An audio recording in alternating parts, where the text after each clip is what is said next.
mit 15 km/h durch Europa.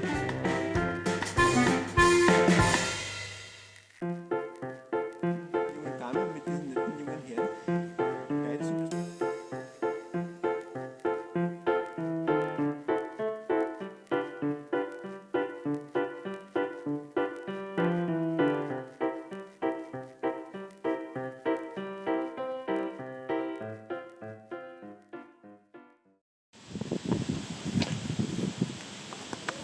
So, meine Lieben, nun bringt mir Özge und Effe, die beiden bringen mir jetzt dabei, wie man türkischen Kaffee zubereitet.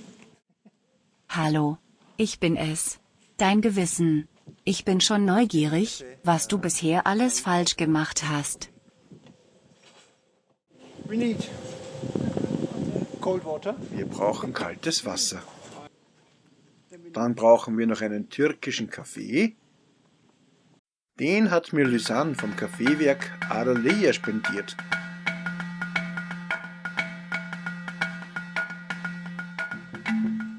Habt ihr Kaffeetassen dabei?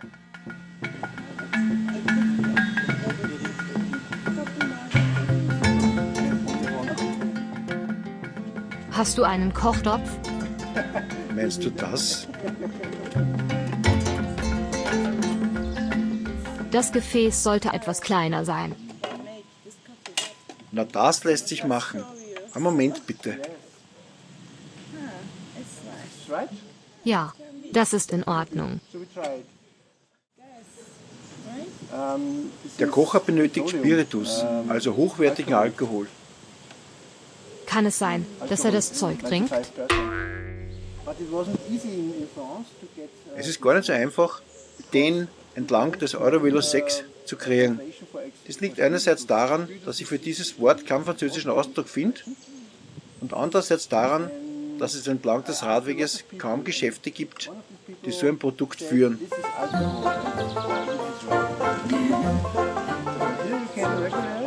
Hey, schau mal! Damit kann man die Flamme regulieren.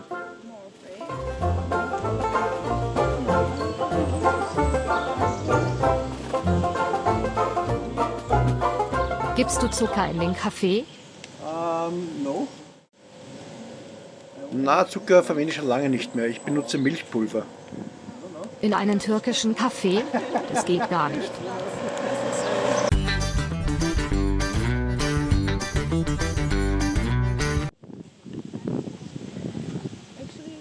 Türkischer Kaffee ist wie ein Espresso.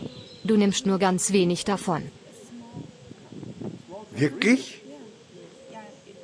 Ja, das ist natürlich.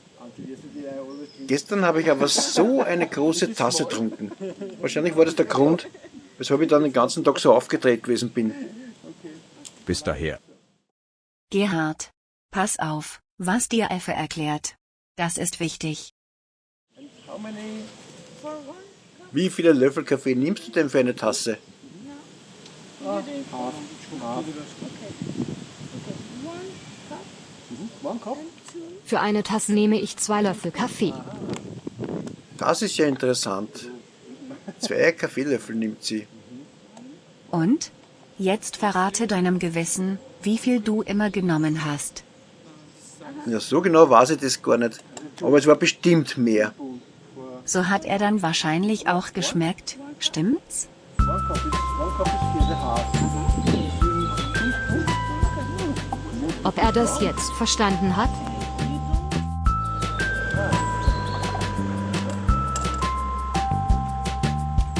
Also wenn ich das jetzt richtig verstehe, dann gibt sie zuerst den Kaffee in die Schüssel und danach schenkt sie erst das Wasser ein.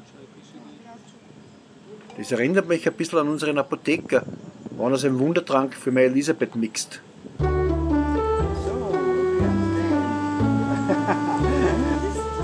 Wenn du ihn mit Zucker süßen willst, musst du ihn jetzt reingeben.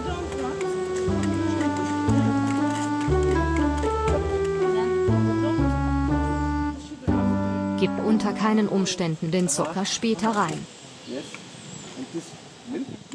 Ja, und was ist jetzt mit dem Milchpulver?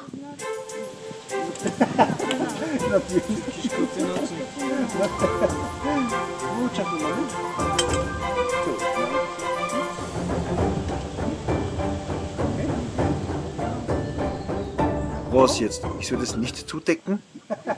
And now we wait. Gerhard, hör einfach auf die Experten. You can taste it now. Dann machen wir jetzt Jetzt kannst du ihn verkosten. beiden netten Jungen, mit dieser netten jungen Dame, mit diesen netten jungen Herren. Beide sind aus der Türkei, haben mir jetzt erklärt, wie man diesen türkischen Kaffee zubereitet. Yes. Okay. Du sagst Cheers, oder? Auf unsere Gesundheit.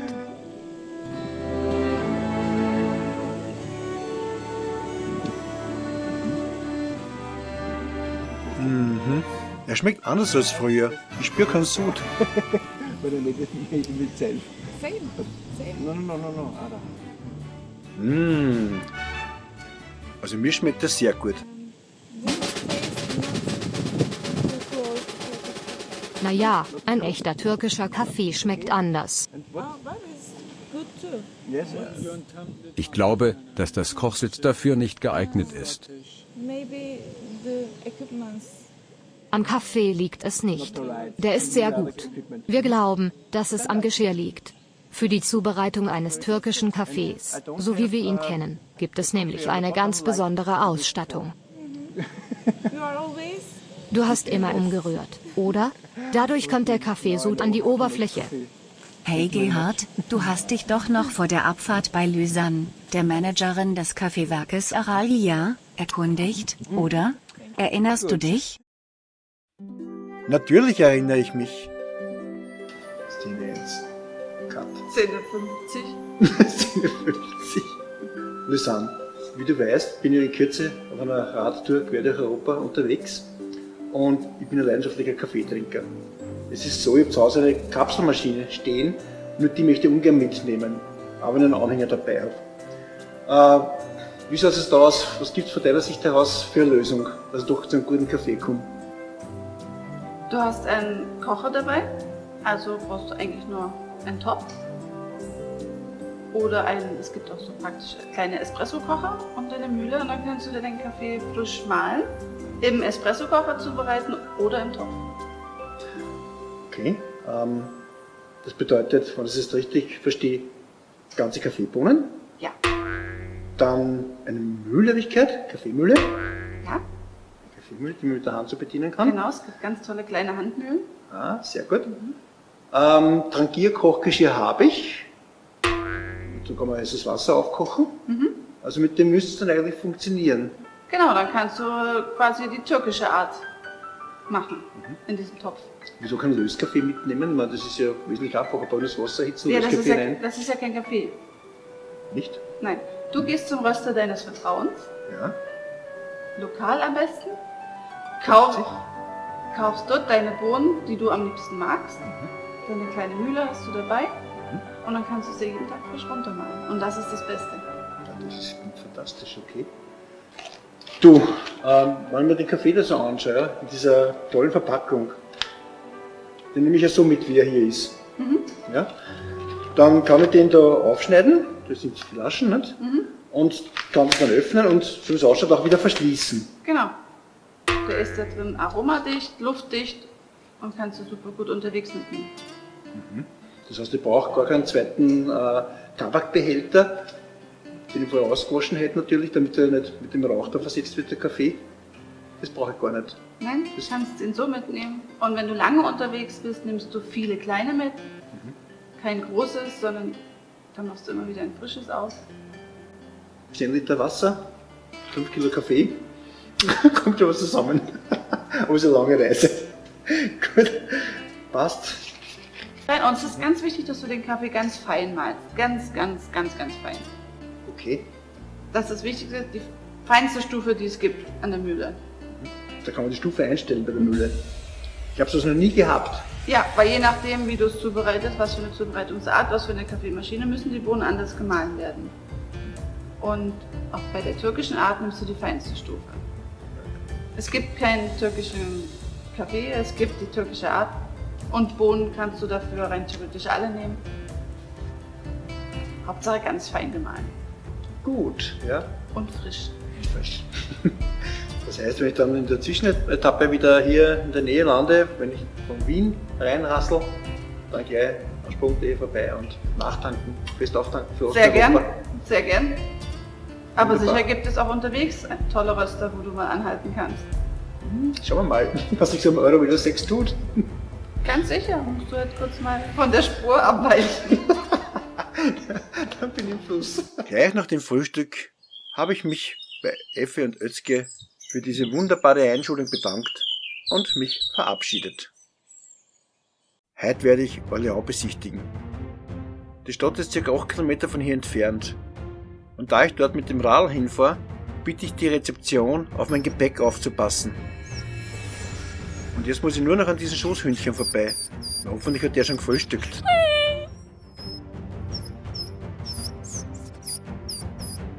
Um 13:30 Uhr, nach einer über 6 Kilometer langen, recht unspektakulären Radlfahrt, bin ich in Orléans. Im Restaurant Le Lutetia in der Rue Jean d'Arc konsumiere ich einen Cäsarsalat und dazu trinke ich ein Glas Rotwein. Eine Stunde später, so richtig erholt, schlendere ich beim ehemaligen Rathaus vorbei. Bei diesem prächtigen Gebäude handelt es sich, wenn ich richtig informiert bin, um das Hotel Grolot. Davor stehen mehrere Hochzeitsautos. Also jetzt bin ich richtig verwirrt. Und wie dann noch nacheinander die Brautpaare die Stufen herunterschweben, glaube ich einer Massenhochzeitsveranstaltung beizuwohnen. Emotional berührt von den zauberhaften Momenten, in denen sich Menschen versprechen, ein Leben miteinander zu verbringen, verlasse die Bühne und gehe über die Rue de la République in Richtung Zentrum. Im Supermarkt bin ich mal wieder überfordert. Ich kann die Begriffe zwar lesen, aber nicht zuordnen.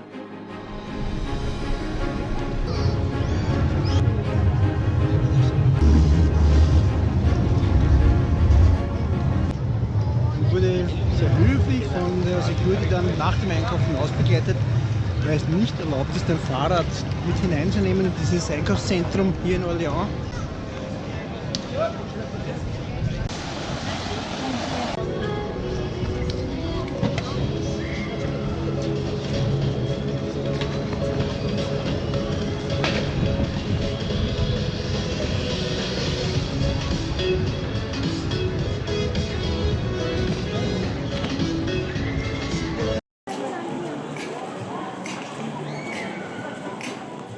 Hier befreite einst Jeanne d'Arc die Stadt Orléans von den Engländern.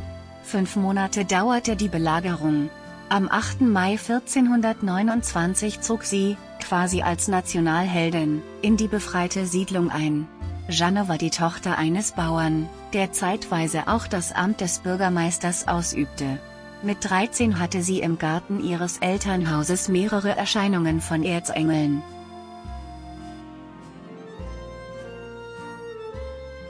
Nach dieser Sightseeing-Tour fahre ich dann bei strömendem Regen zurück zum Campingplatz.